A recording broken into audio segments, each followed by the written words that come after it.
3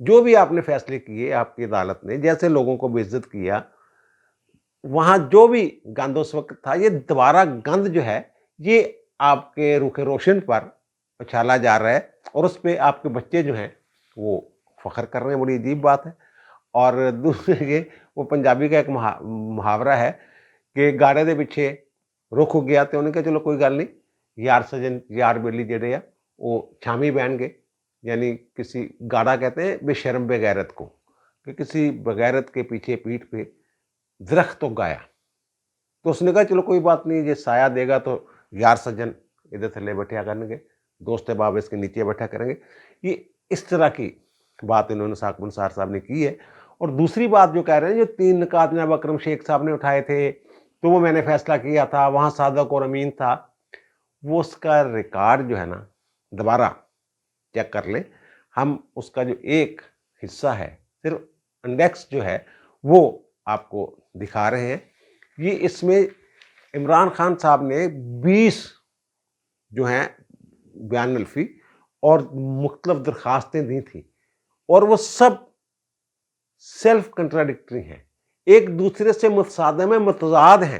وہ ساری بنی گالہ کی بات ہی دیکھ لیں۔ کبھی کہتے ہیں جناب میں نے وہ اس کو گھر لے کے دیا اپنی بیوی کو، جمائمہ کو، کبھی کہتے ہیں جمائمہ نے مجھے گفٹ کیا، کبھی کہتے ہیں میں نے اپنا جو فلیٹ تھا لندن والا وہ بیچا، پھر وہ پیسے تو پورے نہیں بنتے تھے، پھر کہتے ہیں میں نے فلاں سے پیسے لیے، مجھے نہیں پتا پھر پیسے کہاں سے آئے،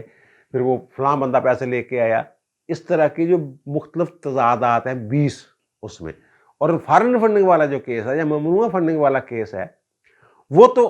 الیکشن کمیشن نے جھوٹا ڈکلیئر کر دیا۔ اگر آپ نے فیصلہ دیا ہوا تھا اس پہ، فارن فنڈنگ کیس میں صادق اور امین ڈکلیئر کیا ہوا تھا انہیں، تو پھر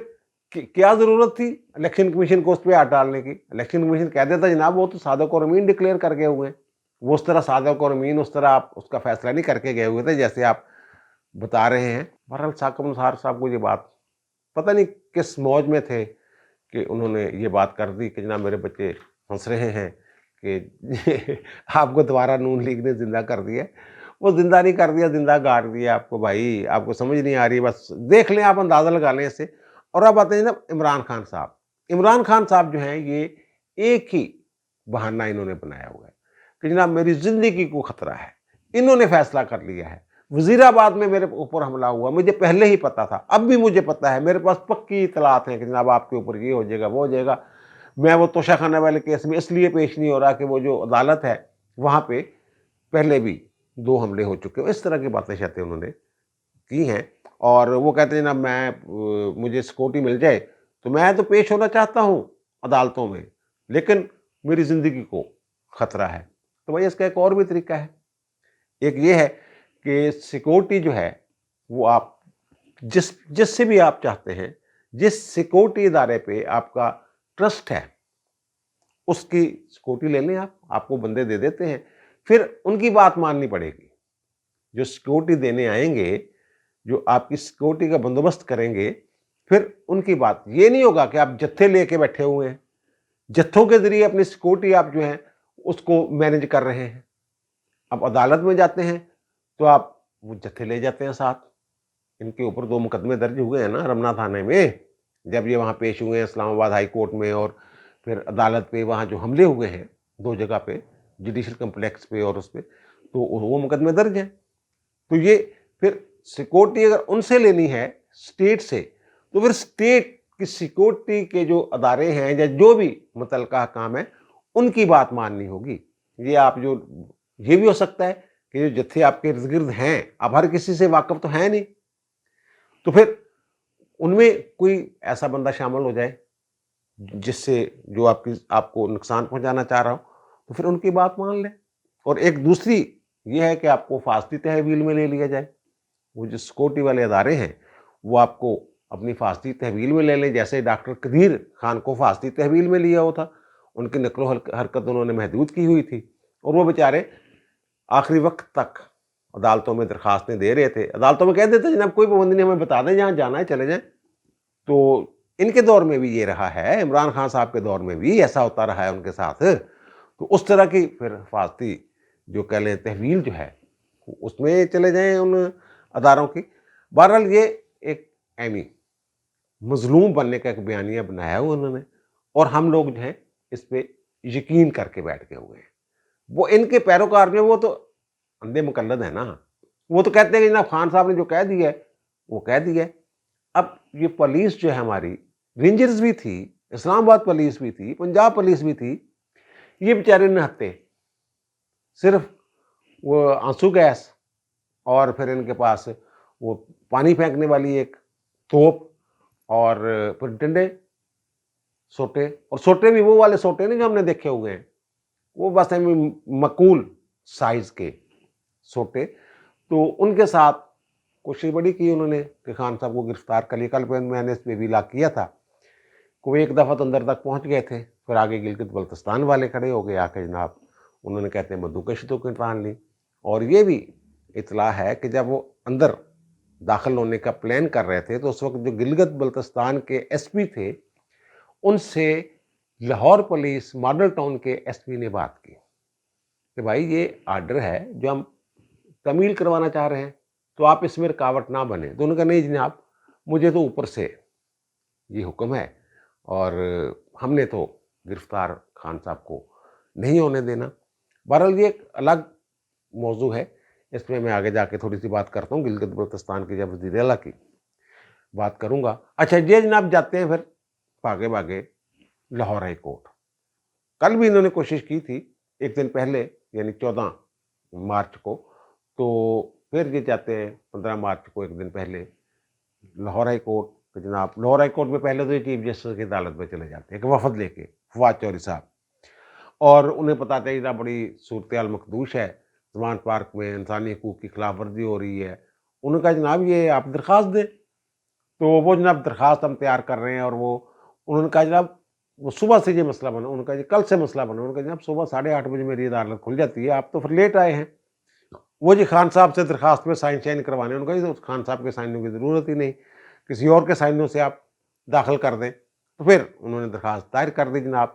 کہ یہ وہاں حقوق انسانی کی خلاف ورزیاں ہو رہی ہیں، اور صدر صاحب نے بیان دے دیا ہے کہ جناب وہاں جو عمران خان کی جو زندگی ہے اس کے لیے میں بڑا فکر مند ہوں، وہاں انسانی حقوق کی خلاف ورزیاں ہو رہی ہیں زمان پارک۔ اور بھائی میرے دوسرے فریق کو بھی کچھ سمجھائے، عمران خان کو بھی عدالتی حکم ہے، اس کو آپ اوبے کر لیں۔ اللہ اللہ خیر صلی اللہ، بجائے اس کے کہ جو مزاحمت کر رہا ہے، جو دہشت گردی پہ اترا ہوا ہے، جو سٹیٹ پر حملہ آور ہو رہا ہے، وہ ٹھیک ہے اور سٹیٹ غلط ہے۔ بہرحال وہ پھر جناب انہوں نے درخواست دے دی فواد چوہدری صاحب نے، اور وہ لگ گئی مسٹر جسٹس طارق سلیم شیخ صاحب کے پاس۔ اب طارق سلیم شیخ صاحب جو ہیں، جو بھی درخواست فواد چوہدری کی ہوتی ہے، پچھلے دنوں کا ریکارڈ اٹھا کے دیکھ لیں، وہ طارق سلیم شیخ صاحب کے پاس ہی لگتی ہے۔ یا عمران خان سے متعلق بہت سارے کیس اس وقت بھی جو ان کی ضمانت کا کیس تھا جب پیش نہیں ہو رہے تھے، طارق سلیم شیخ صاحب کے پاس ہی لگی تھی۔